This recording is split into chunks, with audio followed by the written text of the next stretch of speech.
Hello Anshan family, कैसे हैं आप सब। आई होप आप सब ठीक होंगे। Mafias innocent mistake season second painful love लेकर मैं आ गई हूँ। सबसे पहले मैं आप सब से ना माफ़ी मांगती हूँ। पिछली बार मैंने पोस्ट में लिखा था कि मैं अगले दिन ना वीडियो अपलोड कर दूँगी, लेकिन बारिश ना थमने का नाम नहीं ले रही थी। बारिश के बाद 2 दिन तक ना बर्फ़ भी गिर रही थी, जिस वजह से ना मैं रिकॉर्डिंग कर नहीं पाई क्योंकि इलेक्ट्रिसिटी नहीं थी। तो आज सुबह से ही बारिश रुक गई तो अब जाकर ना मैं अपनी ऑडियो को ना रिकॉर्ड कर पा रही हूँ। तो प्लीज़ आप ना समझने की कोशिश कीजिएगा। तो फिर चलिए हम स्टोरी को ना आगे बढ़ाते हैं। जैसे कि अभी तक हमने देखा, इस स्टोरी में ना 3 साल हो चुके हैं। हीबो और जो मे है वो एक साथ एक ही घर में रहते हैं, लेकिन उन दोनों का रिलेशनशिप अच्छा नहीं है। हीबो इस वक्त फ्रांस में है और वैन रोहान भी फ्रांस में ही छुपा हुआ है। हीबो फ्रांस आया हुआ है। जैसे ही वैन रोहान को ये पता चलता है तो वो हीबो को ना वहीं पर जान से मार डालने की प्लानिंग करता है। पार्टी में जाने के दौरान हीबो की गाड़ी का ना एक लॉरी के साथ एक्सीडेंट हो जाता है। वो लॉरी भी वहाँ से दूर जाने के बाद ना ब्लास्ट हो जाती है। फिर स्टोरी में आगे क्या हुआ तो चलिए वो जानते हैं। जैसे ही लॉरी ब्लास्ट हो जाती है, हीबो के जो बॉडीगार्ड्स लॉरी के ऊपर ना गोलियां चला रहे थे, ये देखते ही वो समझ जाते हैं कि कुछ ना कुछ गड़बड़ है। ये जानलेवा हमला उसके बॉस की ना जान लेने के लिए ही है। तो वो लोग सभी वहाँ से उस लॉरी को ना वहीं पर छोड़ देते हैं और भागते हुए हीबो की गाड़ी के पास चले जाते हैं। हीबो की गाड़ी ना पलट गई थी दूसरी ओर, तो वो लोग उस गाड़ी का ना दरवाज़ा तोड़ते हैं और हीबो को बड़ी मुश्किल से वहाँ से निकालते हैं। हीबो को निकालने के बाद फिर वो मे को निकालते हैं। इतनी देर में एम्बुलेंस आ जाती है और उन लोगों को ना एम्बुलेंस में हॉस्पिटल की तरफ लेकर चले जाते हैं। हॉस्पिटल जाने के वक्त जितने भी हीबो के गार्ड्स थे ना, वो उस एम्बुलेंस के आसपास ही अपनी गाड़ियों में ना साथ साथ चल रहे थे, कहीं दोबारा हीबो के ऊपर हमला ना हो जाए। हीबो की सांसें ना काफ़ी धीरे धीरे चल रही थी, थम सी जैसी जा रही थी, जिसे देख कर ना जो डॉक्टर्स हैं ना वो भी काफ़ी ज़्यादा घबरा रहे थे, कोशिश कर रहे थे हीबो ना जल्द से जल्द हॉस्पिटल पहुंच जाए। लेकिन जो मे थी उसकी सांसें नहीं चल रही थी, वो ऑन स्पॉट ना वहीं पर मर गई थी। जैसे ही उन लोगों को हॉस्पिटल लेकर चले जाते हैं, डॉक्टर की टीम ऑलरेडी तैयार थी। हीबो के पल्स देखते ही उनमें से एक सीनियर डॉक्टर दूसरों से कहता है कि हीबो के जो पल्स है ना वो काफ़ी धीरे से चल रहे हैं, जिससे पता चल रहा है कि हीबो ना काफ़ी ज़्यादा खतरे में, से जल्दी ही ऑपरेट करना पड़ेगा। लेकिन जैसे ही वो मे की पल्स देखते हैं तो वहाँ पर वो देखते हैं कि उसकी पल्स नहीं चल रही, मे ऑन स्पॉट मर गई थी। तो वो लोग ना मे को वहीं पर छोड़ देते हैं और बाकी की जो फॉर्मेलिटीज़ होती है ना वो नर्स और वार्ड बॉय पूरा कर देते हैं और मे की बॉडी को मॉर्गेज रूम में लेकर चले जाते हैं। हीबो की जो बॉडी है उससे ऑपरेशन थिएटर लेकर चले जाते हैं। हीबो का चेहरा पूरी तरह से ज़ख्मी हो गया था क्योंकि वो उस वक्त लॉरी की तरफ ही देख रहा था और जैसे ही हिट आ गया तो कांच की जो टुकड़े थे ना वो उसके चेहरे में घुस गए थे। ऑपरेशन काफ़ी घंटों तक चलता रहा। दूसरी ओर सोयांग जो है वो कंटिन्यू ड्राइवर को कॉल कर रहा था। ड्राइवर फ़ोन नहीं रिसीव कर रहा था। कुछ देर के बाद जो ड्राइवर का फ़ोन है ना वो भी आउट ऑफ रीच ही आ रहा था, फ़ोन बिल्कुल भी नहीं अब लग रहा था। तो जो सोयांग है वो पूरी तरह से परेशान हो जाता है। सोयांग ने अभी फ़ोन रखा ही था। फ़ोन रखने के बाद वो अपनी चेयर से उठता है और अभी वो बस 5-6 कदम ही चला था, अचानक से उसकी जो फ़ोन पे ना रिंग आती है।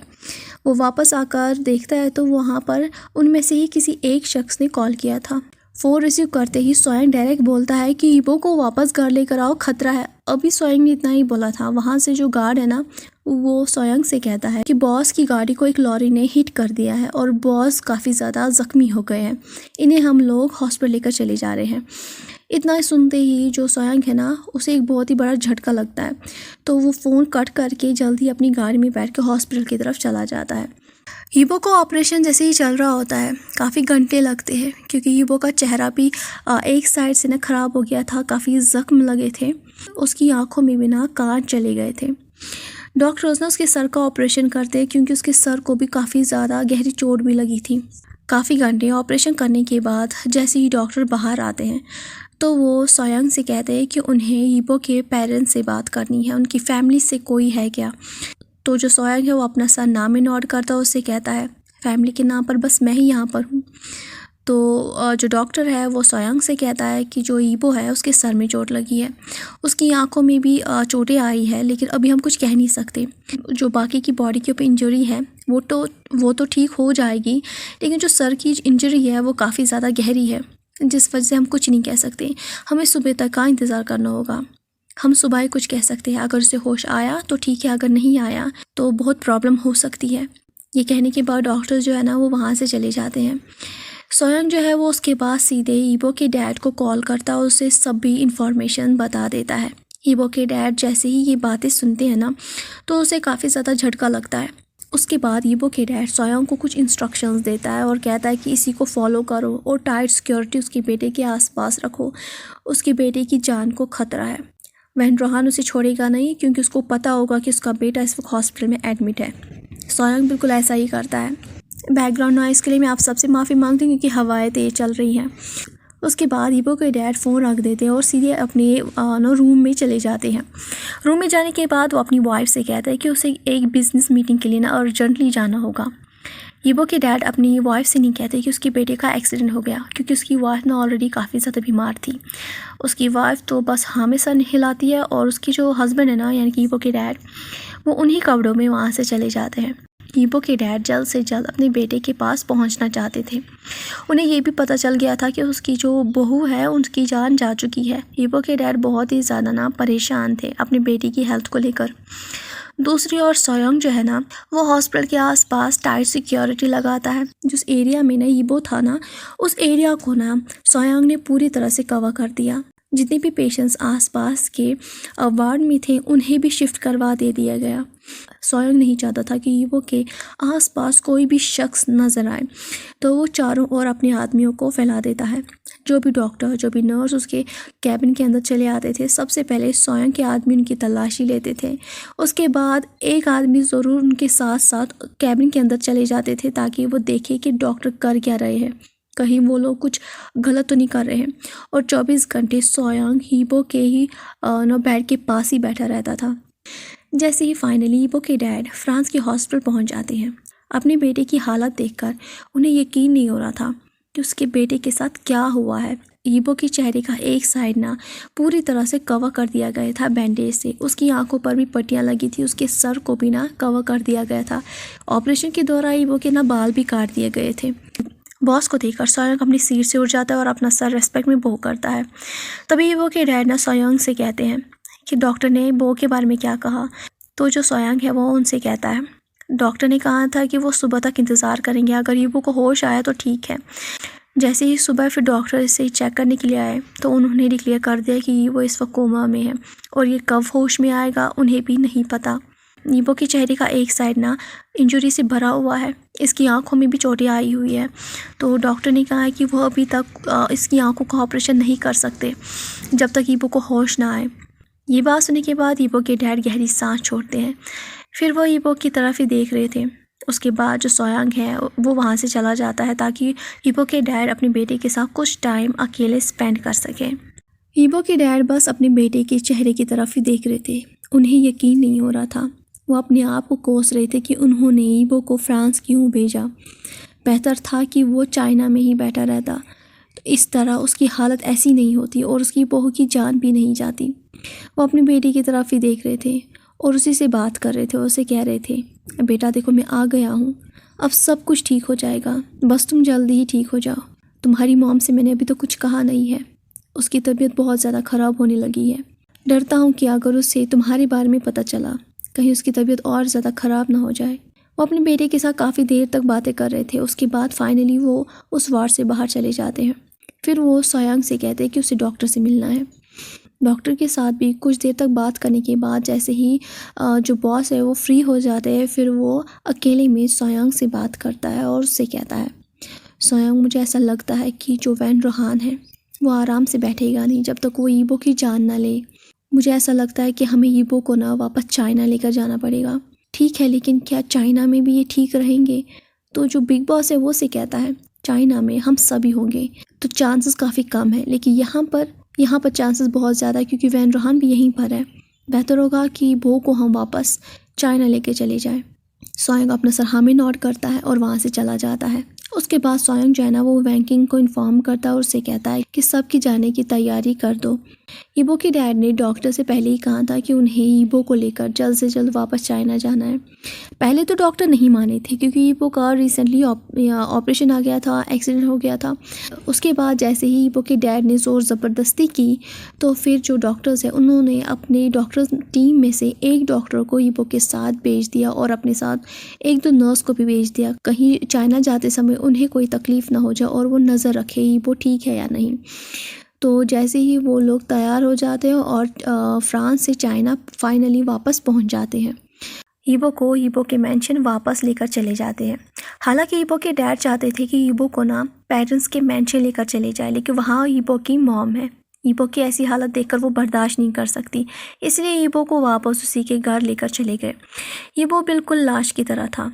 पिछली बार जब वो घर से निकला था तो घर को अच्छे से देख रहा था, लेकिन उसे पता नहीं था वापस आते समय उसे पता भी नहीं चलेगा कि वो घर कब आया। ईबो के डैड ने पहले ही ईबो के लिए घर के अंदर ही मेडिकल फैसिलिटीज़ करवा दी थी ताकि ईबो को कोई भी दिक्कत ना हो। ईबो के पास नर्स को भी अपॉइंट कर दिया गया जो हर टाइम ईबो के आसपास ही रहती थी। ईबो के डैड पर डे अपने बेटे से मिलने के लिए उसके मेंशन आते थे। धीरे धीरे वक्त बीतता गया।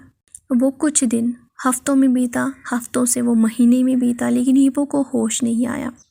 सोयांग बाकी का सारा काम संभाल रहा था क्योंकि ईबो ने पहले से ही फाइलें बना के रखी थी।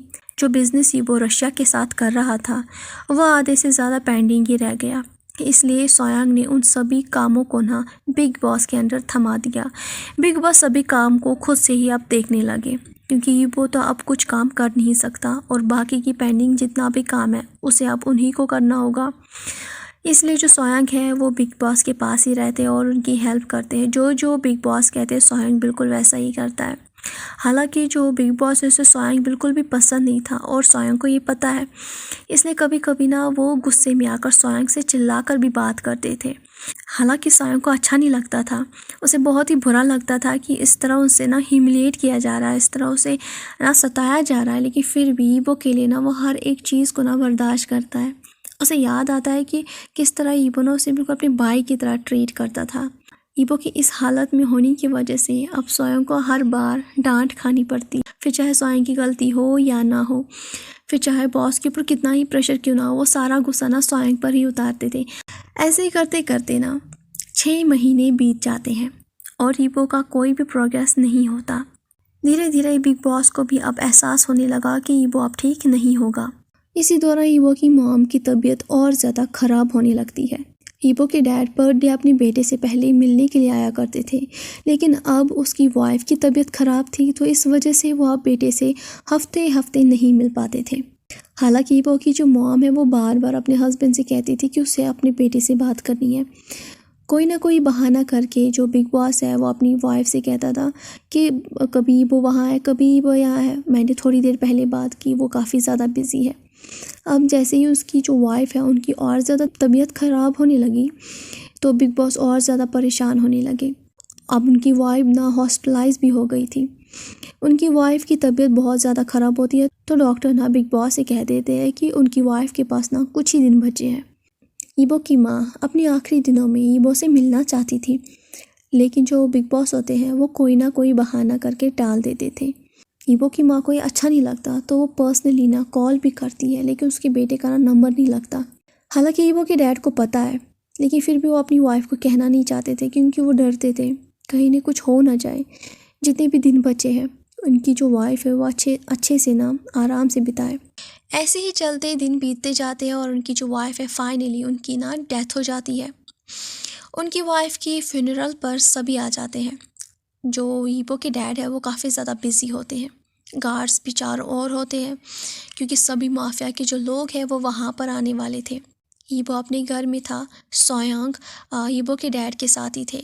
सोयांग जो है ना उसके दिमाग में ईबो का ही ख्याल था कि ईबो घर में अकेला है, तो सोयांग लीसुंग को कॉल करता है। लीसुंग जो कि उस वक्त फ्यूनरल पर ही आया था और कहीं दूर पर ही था, तो जो सोयांग है ना वो लीसुंग को फ़ोन पर कहता है कि वो वापस घर चले जाए। हालांकि घर में गार्ड्स है, नर्स को अपॉइंट किया गया था वो भी वहाँ पर थी, लेकिन फिर भी जो सोयांग है ना वो मानने के लिए तैयार नहीं था, उसे कुछ ना कुछ गड़बड़ लग रही थी, वो काफ़ी ज़्यादा घबराया हुआ था। तो सोयांग का ऑर्डर मिलते ही जो लीसुंग है ना, वो हाँ करता है और वहाँ से जल्द चला जाता है। लीसुंग अभी रास्ते में ही था, तभी अचानक से लीसुंग की गाड़ी के आसपास कुछ गाड़ियाँ मंडराना शुरू हो जाती है। गाड़ियों को देखकर जो लीसुंग है ना, वो समझ जाता है कि कुछ ना कुछ गड़बड़ होने वाली है, तो वो सोयांग को कॉल करता है।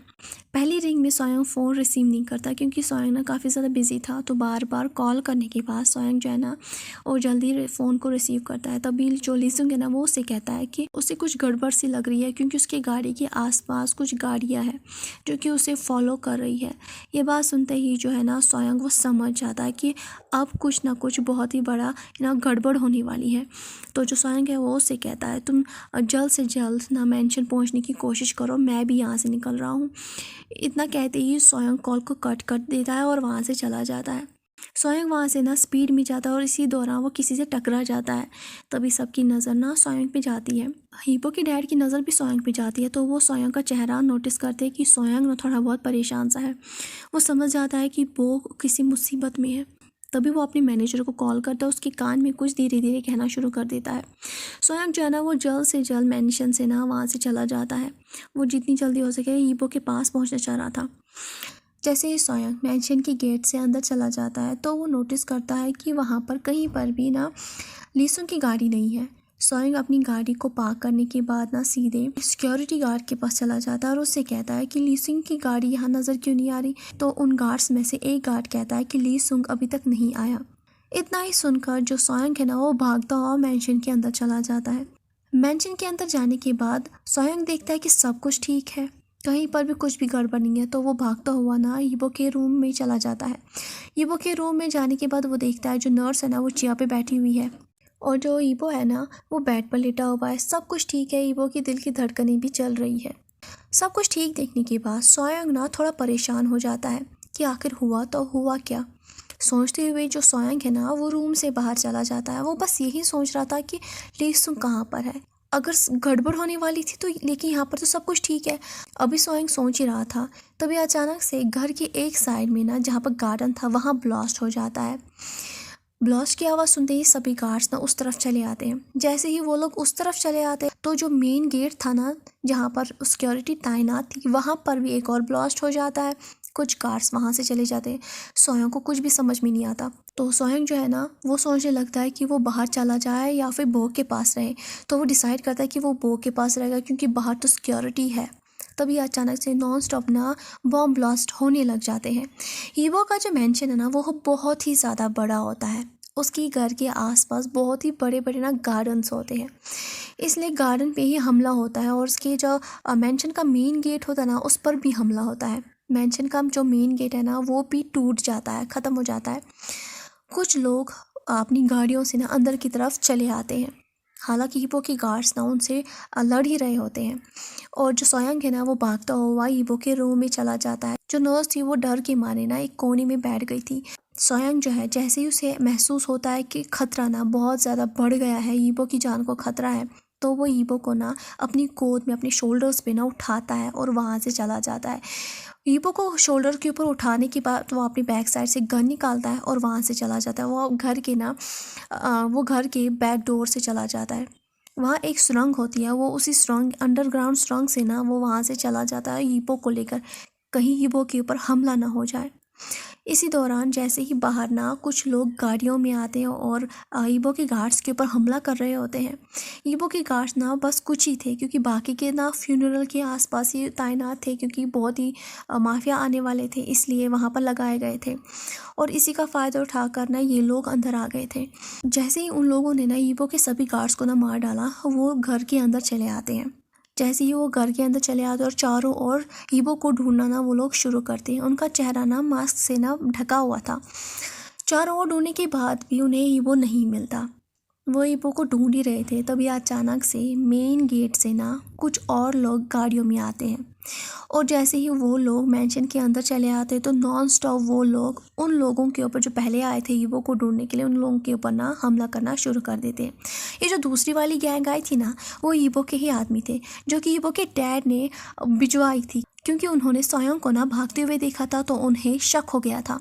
इसलिए उन्होंने अपने मैनेजर से कहा था कि वो अपने लोगों को ना जल्द से जल्द तैयार करे और ईबो के मेंशन ना उन्हें भेज दे। जैसे तैसे फाइटिंग चल रही होती है कुछ देर तक, तो जो वैन रोहान के आदमी आए थे ईबो को ढूंढने के लिए, उसे मारने के लिए, वो लोग तो सब मर जाते हैं। जैसे ही सब कुछ शांत हो जाता है, जितने भी ईबो के गार्ड्स होते हैं ना, उन्हें पता होता है कि ईबो के मेंशन के बैक साइड में एक अंडरग्राउंड ना एक रूम बना हुआ है जो कि सेफ्टी के लिए ही बनाया गया है। तो उनमें से एक गार्ड ना उस रूम की तरफ चला जाता है। जैसे ही वो गार्ड रूम के अंदर चला जाता है, उसके कदमों की आवाज़ सुनते ही सोयांग ना तैनात हो जाता है कि उसके रूम के अंदर कोई आ गया है। तो वो तैनात होता है कि जैसे ही वो ईबो पे अटैक करेगा तो वो ईबो के सामने आकर ना ईबो की जान बचाएगा, लेकिन वहाँ पर कोई और नहीं बल्कि ईबो का ही गार्ड होता है। फिर वो सोयांग से कहता है कि अब बाहर सब कुछ ठीक है। तो फिर सोयांग ना ईबो को वहाँ से निकालता है और उसे वापस उसके रूम में ना शिफ्ट कर देता है। रूम में ईबो को शिफ्ट करने के बाद सोयांग सबसे पहले डॉक्टर्स को ना हॉस्पिटल कॉल करता है और उन्हें सारी सिचुएशन बताता है और एक टीम को ना वहाँ पर अर्जेंटली बुलाता है कि वो ईबो को देखे कि ईबो ठीक है या नहीं। उसके बाद वो बिग बॉस को कॉल करता है और उसे सारी सिचुएशन बताता है कि ईबो के साथ क्या क्या हुआ। ईबो के डैड जैसे ही ईबो के बारे में सुनते हैं तो वो सोयांग से कहता है कि वो ईबो को लेकर उसके पेरेंट्स के मेंशन चले आए। अब ईबो की मॉम तो नहीं रही, तो ईबो अपने पेरेंट्स के घर में रह सकता है। सोयांग बिल्कुल ऐसा ही करता है। वो ईबो को लेकर ना उसके पेरेंट्स के मेंशन पहुंच जाता है और डॉक्टर्स की टीम को भी वहीं पर बुलाता है। उसके बाद ईबो को वहीं पर ना शिफ्ट कर देते हैं। ईबो 10 दिन तक बिल्कुल ऐसा ही था। 10 दिन के बाद धीरे धीरे ईबो के अंदर डॉक्टर्स को थोड़ा बहुत ना प्रोग्रेस नज़र आने लगा। तो इसीलिए सीनियर डॉक्टर जो है वो अपनी ही टीम में से एक अच्छे काबिल डॉक्टर को ईबो के पास ही उसके घर में छोड़ देता है, ताकि वो 24 घंटे ईबो पे ना नज़र रखे और उसकी हर एक मूवमेंट को ना रिकॉर्ड करे। साथ ही साथ डॉक्टर के साथ वहाँ पर नर्स भी होती है जो पहले ईबो के साथ थी। डॉक्टर्स हर दिन अपना काम करते रहते हैं।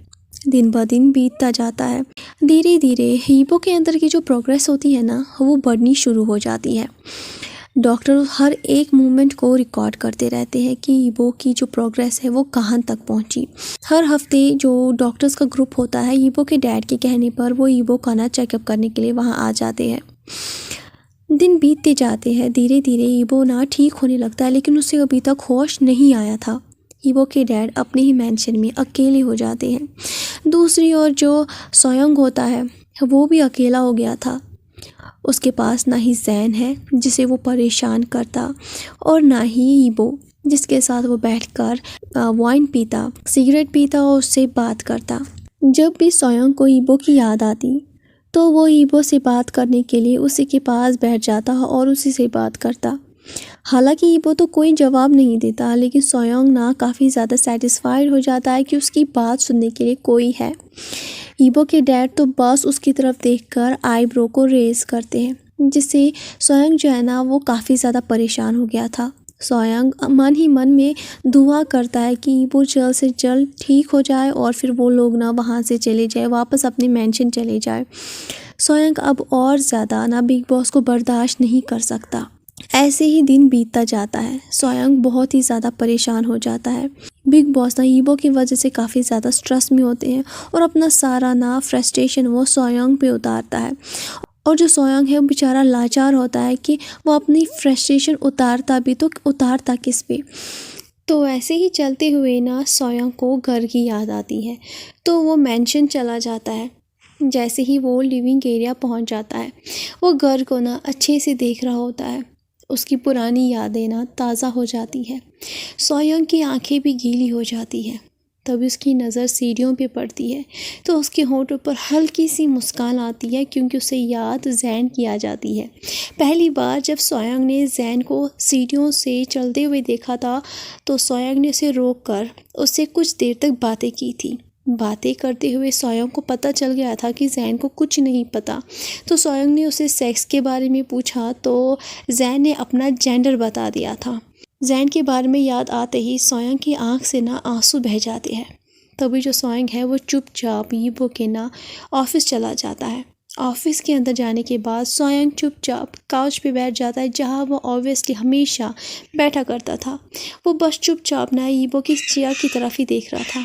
उसे याद आता है कि ईबो किस तरह अपनी चेयर पे बैठा हुआ होता था। ईबो किस तरह हमेशा सिगरेट ना स्मोक करता रहता था, वाइन पिया करता था, लेकिन आज उसकी सीट पे कोई भी नहीं बैठा हुआ है। सोयांग सोचते हुए ना अपने आदमी को ना फ़ोन करता है और उससे कहता है कि उसे 3 साल पुरानी इस घर की ना इस मेंशन की ना फुटेज चाहिए। वो आदमी कुछ कहता है और उसके बाद सोयांग ना फ़ोन रख देता है। सोयांग चुपचाप वहीं पर बैठा हुआ होता है और फिर कुछ देर के बाद वो सिगरेट निकाल कर स्मोक करना शुरू कर देता है। तकरीबन 15 से 20 मिनट होने के बाद उसका जो आदमी है वो दरवाज़ा नॉक करता है। सोयंग कम इन कहता है तो वो आदमी अंदर आता है, अपना सर बो डाउन करता है। उसके बाद फिर वो सोयंग को सीसीटीवी की ना फुटेजेस देता है और वहाँ से चला जाता है। सीसीटीवी की फुटेज लेने के बाद जो सोयंग है ना वो उसकी तरफ देख रहा था और गहरी सांस लेता है। उसके बाद सोयंग भी चुपचाप मेंशन से चला जाता है।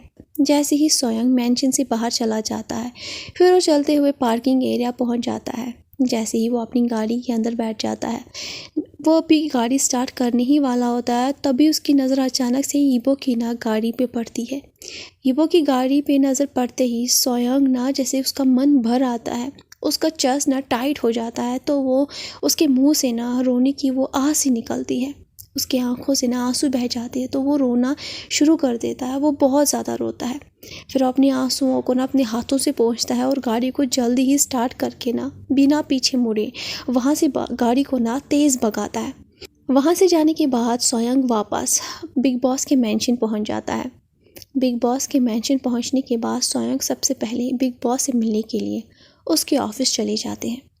ऑफिस में जाने के बाद जो बिग बॉस है ना वो सोयंग को देखकर एज़ यूजुअल अपनी आईब्रो को चढ़ाता है और गुस्से से फाइल को ना टेबल पर फेंक देता है और सोयंग को कुछ काम देता है। सोयंग फाइल उठाता है, सर बो डाउन करता, चुपचाप मेंशन से वापस चला जाता है।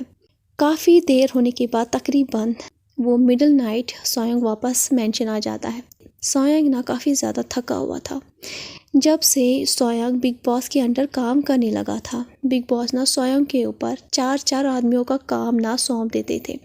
वो हमेशा किसी ना किसी का गुस्सा ना सिर्फ और सिर्फ सोयंग पर ही उतारते थे, लेकिन सोयंग कभी भी ना कुछ नहीं कहता था। सोयंग जैसे ही मेंशन के अंदर चला आता है, उसकी टाई लूज़ थी, वो काफ़ी ज़्यादा थका हुआ था, उसकी स्लीव्स भी उसने ऊपर की तरफ ना फोल्ड की हुई थी। सोयंग सर झुकाते हुए ना धीरे धीरे चलकर अपने रूम की तरफ चला जा रहा था, तभी उसको ईबो का ना ख्याल आया, तो वो रुक कर ना ईबो से मिलने के लिए उसके रूम में चला जाता है। जैसे ही वो ईबो से मिल लेता है, उसे देख लेता है कि वो ठीक है, उसके बाद जो सोयंग है ना वो वापस अपने रूम चला जाता है। रूम में जाने के बाद सोयंग ना सबसे पहले फ्रेश हो जाता है। वो अपने कपड़े चेंज कर लेता है। नहाने के बाद सोयंग की ना नींद भी ना उड़ गई थी, तो सोयंग डिसाइड करता है कि वो ईबो के रूम में जाएगा और वहीं पर वाइन पिएगा। तो वो वाइन भी लेता है और वहाँ से ही जा रहा होता है, तब उसको याद आता है कि उसने ना मॉर्निंग में फुटेज लाई थी। तो वो फुटेज उठाता है और लैपटॉप लेता है और वहाँ से चला जाता है। जैसे ही वो ईबो के रूम के अंदर चला जाता है, वो रूम का दरवाज़ा बंद करता है और आराम से ना काउच पे बैठता है। वो वाइन को ना ग्लास के अंदर डालता है और उसके बाद फिर वो फुटेज चलाना शुरू करता है। धीरे धीरे उसकी स्क्रीन पर हर एक शख्स आ जाता है, जैन आ जाता है। इसी दौरान वो वीडियो भी आ जाती है जब सोयंग ने ना जैन को सीढ़ियों पे रोक दिया था, उससे पहली बार बात की थी। जैन का चेहरा देखते ही सोयंग के मुंह से ना हंसी छूट जाती है। सोयंग के अंदर जो स्ट्रेस था, वो जो टेंशन थी, वो जो अकेलापन सा था ना, वो अचानक से गायब हो जाता है। हर दिन की वीडियो चल रही होती है। सोयंग आराम से बैठ कर ना वीडियो देख रहा था। फिर वो ना वॉल्यूम को थोड़ा बढ़ा लेता है। कमरे में आवाज़ें गूंजना शुरू हो जाती है। सोयंग जो है उसे थोड़ा बहुत ना नशा चढ़ गया था, तो वो शराब पीता जाता है। तभी अचानक से उसके मोबाइल पे ना रिंग आती है, तो फ़ोन लेकर रूम से बाहर चला जाता है। वीडियो यहाँ से चल रही होती है और जो ईबो है वो बेड पे लेटा हुआ था। तभी अचानक से जैन की आवाज़ कमरे में गूंजने लगती है, जो कि चिल्लाकर बो चिल्ला रही होती है। वो बो को ना आवाज़ दे रही होती है। जैन की आवाज़ सुनते ही ईबो जो है ना उसे सुनाई देने लगता है कि जैन उसे बुला रही है। यहाँ से जो जैन है वो बो को बुला रही होती है और वहाँ से ईबो की ना आंखें हिलना शुरू हो जाती है। जैन की आवाज़ सुनते ही ईबो ना नींद से जागने की कोशिश करता है कि उसे जैन बुला रही है। धीरे धीरे ना ईबो अपनी हाथों की उंगलियों को भी ना हिलाना शुरू कर देता है। इतनी देर में जो सोयांग है ना वो वापस रूम के अंदर चला आता है। सोयांग की नज़र ना जैन पे नहीं गई, वो सीधे गया और ना काउच पे बैठ गया। उसके बाद सोयांग दोबारा ना वीडियोस देखना शुरू करता है। जो ईबो होता है वो अपनी उंगलियों को बेड के ऊपर ना मूव करना शुरू कर देता है, लेकिन सोयांग की नज़र नहीं जाती। उसके बाद सोयांग जो है वो लैपटॉप को बंद करता है और वहाँ से उठकर चला जाता है। जैसे ही सोयांग जा रहा होता है तो वो पीछे मुड़कर ईबो की तरफ देखता है और चुपचाप वहाँ से चला जाता है। सोयांग कॉरिडोर से होते हुए ना सीढ़ियों से नीचे की तरफ चला जाता है। जैसे ही वो सीढ़ियों से नीचे उतर होता है तभी उसको याद आता है कि उसने कुछ देखा था। चलते हुए जो सोयांग है ना वो सोच रहा होता है कि मैंने क्या देखा। सोचते हुए उसको याद आता है कि उसने शायद ईबो को ना मूव करते हुए देखा। ये ध्यान में जैसे ये बात आती है ना उसके, तो वो भागता हुआ वापस ईबो के कमरे में चला जाता है। तो वो देखता है ईबो के ना धीरे धीरे अब पैर भी हिलने लगे हैं। तो वो भागता हुआ डॉक्टर के रूम में जाता है, उसका दरवाज़ा खटखटाता है। डॉक्टर जो है वो नींद से जाग जाता है। तो जो सोयांग है वो उससे कहता है कि उसने ईबो को ना मूव होते हुए देखा। डॉक्टर जल्दी ही चला जाता है और देखता है। जैसे ही वो देखता है कि ईबो ना सच में अपनी हाथों को मूव कर और उसकी जो आंखें हैं ना वो भी मूव हो रही है। ये देखते हुए डॉक्टर जल्दी रिकॉर्ड करता है और कुछ इंजेक्शंस ना ईबो को लगाना शुरू कर देता है। इतनी देर में सोयांग जो है ना वो बिग बॉस को भी नींद से जगाते हैं। उसको भी कहते हैं कि उसने ईबो को ना मूव करते हुए देखा। बिग बॉस भी ईबो के रूम में सोयांग के साथ चले जाते हैं, लेकिन जो नर्स होती है ना वो उन दोनों को रोक देती है। डॉक्टर तकरीबन आधे घंटे तक ईबो को ना अच्छे से देख रहे थे, उसे मेडिसिन दे रहे थे ताकि वो ना नींद से ना पूरी तरह से जाग जाए। जैसे ही डॉक्टर रूम से बाहर निकलते हैं तो वो बिग बॉस से कहते हैं ईबो ने अपनी आप को ना मूव करना शुरू कर दिया है और हो सके तो कुछ ही दिनों में ईबो को ना जल्दी अब होश भी आने वाला है। ये बात सुनते ही बिग बॉस और सोयांग दोनों बहुत ज़्यादा खुश हो जाते हैं। नर्स जो है वो रात भर ईबो के पास ही रहती है ताकि वो और ज़्यादा ना ईबो पर नज़र रख सके। सुबह हो जाती है और सोयांग फ्रेश हो जाता है। उसके बाद वो ईबो से मिलने के लिए उसके कमरे में दोबारा चला जाता है। जैसे ही वो ईबो को देखता है तो ईबो एज यूजुअल बेड पे लेटा हुआ था। सोयांग वहाँ से चला जाता है और बिग बॉस के ऑफिस पहुँच जाता है। बिग बॉस उसे काम देता है और सोयांग वहाँ से चुपचाप चला जाता है। इन कुछ महीनों में बिग बॉस ने ज़रा सा भी सोयांग पे ना हमदर्दी नहीं दिखाई। कभी भी महसूस नहीं किया कि सोयांग थका हुआ है। वो बस उसे काम देते जाते हैं और सोयांग भी कुछ नहीं कहता, वो बस चुपचाप ही काम करता है। तो सोयांग ऑर्डर सुनने के बाद ना मैंशन से चला जाता है। दूसरी ओर जैन जो है वो पानी में डूब रही होती है। जैसे ही ईबो अपना हाथ बढ़ाकर जैन का हाथ पकड़ता है तो अचानक से वो जो पानी है जिसमें वो दोनों थे वो पानी गायब हो जाता है और ईबो और जैन दोनों पहाड़ की चोटी पे आ जाते हैं। जैसे ही ईबो जैन की तरफ देखता है, जैन ईबो की तरफ स्माइल कर रही थी, उसकी आंखों से आंसू बह रहे होते हैं। तो जैन ईबो से कहती है, बो मैं तुमसे बहुत प्यार करती हूँ। ईबो अपने प्यार का इजहार करने ही वाला होता है तभी अचानक से जैन को कोई गोली मार देता है और जैन जो है वो पहाड़ से नीचे गिर जाती है। ये देखकर ना जो ईबो है वो ज़ोर से चिल्लाता है। यहाँ सपने में ईबो ने ज़ोर से चिल्लाया और वहाँ दूसरी ओर ईबो जो है जो कि लेटा हुआ था बेड पर, वो ज़ोर से चिल्लाता है और अपनी नींद से जाग जाता है। अचानक से ईबो इस तरह चिल्लाता है तो जो नर्स है वो भागते हुए ईबो के पास चली आती है। ईबो को वो कंट्रोल करने की कोशिश करती है, लेकिन ईबो जो है ना वो पसीने से पूरी तरह से भीग गया था। उसकी सांसें भी तेज़ चल रही होती है, उसकी जो हार्ट बीट है ना वो धीरे धीरे कम हो रही होती है। नर्स जल्दी डॉक्टर को बुला कर लेकर आती है। जैसे ही डॉक्टर आते हैं तो वो देखते हैं कि ईबो तो नींद से जाग गया है, लेकिन उसकी जो दिल की धड़कन है ना वो कंट्रोल में नहीं है, वो धीरे धीरे कम हो रही है। इंजेक्शन लगाने के बाद वो ईबो को सीपीआर भी देते हैं। इतनी देर में जो बिग बॉस है वो भी भागते हुए अपने बेटे के कमरे में चले आते हैं। जैसे ही वो कमरे का दरवाज़ा खोलकर अंदर चले आते हैं तो वो देखते हैं जो डॉक्टर है ना वो नर्स को कुछ प्रिस्क्रिप्शंस लिख कर दे रहा था और जो ईबो है ना वो आराम से लेटा हुआ था। ईबो के जो डैड है वो कांपते हुए आवाज़ में डॉक्टर से कहता है कि उसका बेटा क्या ठीक है, वो ज़िंदा है। तो डॉक्टर से कहता है कॉन्ग्रेचुलेशंस, इसको होश आ गया, लेकिन अभी मैंने उसे इंजेक्शन दिया हुआ है, वो आराम कर रहा है और कुछ देर के बाद वो नींद से जाग जाएगा, आपको फ़िक्र करने की अब कोई भी ज़रूरत नहीं है। ये बात सुनते ही जो बिग बॉस है वो काफ़ी ज़्यादा खुश हो जाते हैं। खुशी में ना वो सोयंग को भी कॉल कर देते हैं। सोयंग जो है ना वो गाड़ी चला रहा था, तो बिग बॉस को कॉल आते ही वो गाड़ी को साइड में पार्क करते हैं और फ़ोन को रिसीव करते हैं। जैसे ही सोयंग हीबो के नींद से जागने की न्यूज़ सुनता है तो सोयंग काफ़ी ज़्यादा खुश हो जाता है। वो वापस मेंशन आना चाह रहा था, लेकिन सबसे पहले उसे काम कंप्लीट करना था, वरना बिग बॉस उसे छोड़ते नहीं। तो वो चुपचाप पहले अपना काम जल्द से जल्द ख़त्म कर लेता है और उसके बाद तकरीबन 2 घंटे के बाद वो वापस मेंशन चलाता है। जैसे ही सोयंग मेंशन के अंदर चला जाता है तो वो देखता है कि लिविंग एरिया में ना सोफे के ऊपर बिग बॉस बैठे हुए हैं। बिग बॉस के चेहरे पे साफ तौर पे ना टेंशन नज़र आ रही थी।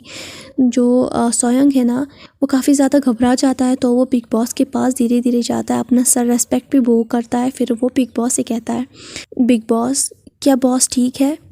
सोयंग की आवाज़ सुनते ही जो बिग बॉस है वो अपने ख्यालों से वापस आते हैं, तो वो सोयंग की तरफ देखकर उसे कहता है, हीबो को होश आ गया। लेकिन ये कहते ही जो बिग बॉस है वो रुक जाता है। तभी जो सोयंग है वो उससे कहता है, लेकिन क्या? तभी बिग बॉस उसे कहता है, लेकिन ईबो को कुछ दिखाई नहीं दे रहा, उसकी आंखों की रोशनी नहीं है। ये बात सुनते ही सोयंग को झटका सा लग जाता है, तो वो बिग बॉस से कहता है कि वो ना ईबो से मिलना चाहता है। तो बिग बॉस अपना सर हाँ में नोट करता है और सोयंग जल्द ही वहाँ से निकल जाता है।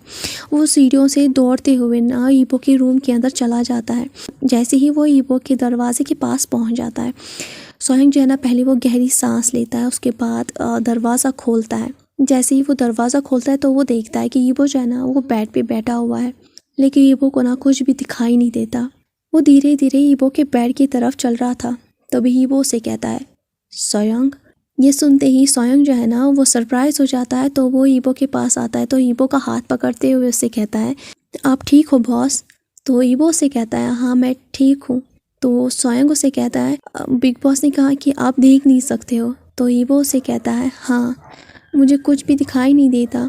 डॉक्टर ने कहा है कि मेरी आंखों में चोट लगी है, उन्होंने कहा है कि मेरी आंखों की रोशनी जल्दी ही वापस आ जाएगी, लेकिन लेकिन मैं का क्या?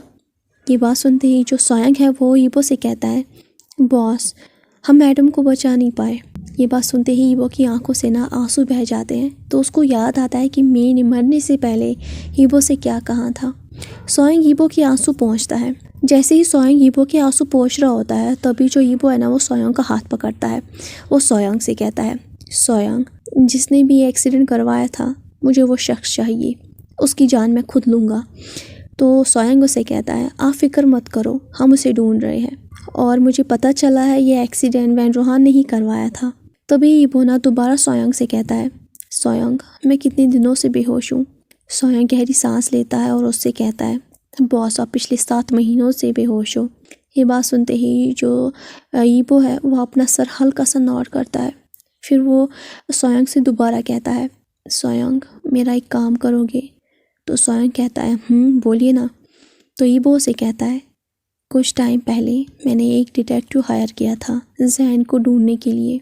7 महीने हो चुके हैं, मेरी उसे कोई भी बात नहीं हुई। तुम जाकर उसे बात करो और पता करो जैन का कुछ पता चला। सोयंग अपना सर हाँ में नोट करता है और वहाँ से चुपचाप चला जाता है। ये वो आराम से बेड पे ना बैठा हुआ था, वो अपने सर को बैक साइड लेकर चला जाता है। फिर ईबो सोचता है, 4 साल होने को आए, अभी तक जैन का कुछ भी पता नहीं चल रहा। फिर वो धीरे धीरे कहता है, जैन तुम कहाँ हो? अभी वो सोच ही रहा था, तभी अचानक दरवाज़ा खुलने की ना आवाज़ आती है। तो ईबो ना सीधे बैठता है और कहता है कि कौन है? तभी नर्स जवाब में कहती है, सर मैं नर्स हूँ। नर्स कुछ काम के लिए ना कुछ चीज़ लेने के लिए ईबो के ना रूम में आई थी। जैसे ही वो सामान उठा रही होती है, तभी जो ईबो है ना वो नर्स से कहता है, नर्स क्या तुम टीवी ऑन कर सकती हो? मुझे न्यूज़ सुननी थी। नर्स बिल्कुल ऐसे ही करती है, लेकिन उसका वॉल्यूम वो कम रखती है ताकि ईबो को ना कोई प्रॉब्लम ना हो। वॉल्यूम कम करने के बाद नर्स वहाँ से चली जाती है। ईबो बस चुपचाप ना न्यूज़ सुन रहा था। तभी न्यूज़ में कहते हैं, धनबा विलेज में एक ओल्ड एज होम में आग लगी है। वो बिल्डिंग ना पूरी तरह से जल के राख हो गई। किस्मत से वहाँ के जो बुज़ुर्ग लोग थे वो बच गए, उनमें से कुछ लोग ज़ख्मी हो गए हैं। पास में ही जो प्राइवेट हॉस्पिटल है वहाँ की टीम आकर इन लोगों का ना ट्रीटमेंट कर रही है। टीवी पे ना उस हॉस्पिटल की काफ़ी ज़्यादा तारीफ़ की जा रही थी। स्पेशली उस हॉस्पिटल की जो डायरेक्टर थी उसकी ज़्यादा तारीफ़ की जा रही थी। टीवी पे कह रहे थे जब भी दनमा विलेज में किसी को भी कोई प्रॉब्लम होती है, किसी भी एरिया में कोई भी घटना घट जाती है तो सबसे पहले ये हॉस्पिटल ही आगे आकर मदद करता है। इस हॉस्पिटल की जो प्रेसिडेंट है वो काफ़ी ज़्यादा ओल्ड है, वही इस हॉस्पिटल को चला रही है। उनके बाद जितने भी डिसीजन होते हैं तो वो सभी डिसीजन ना डायरेक्टर ले रही है। आज पर्सनली जो डायरेक्टर है वो इन बुज़ुर्गों की मदद करने के लिए खुद फील्ड पर आई है। ये वो चुपचाप ना उस लड़की की ना तारीफ़ सुन रहा था। तारीफ़ सुनते हुए अचानक से हीबो के होंठों पर ना हल्की सी स्माइल आती है। फिर वो सोचता है कि अगर मेरी ज़ैन होती तो वो भी ऐसा ही करती।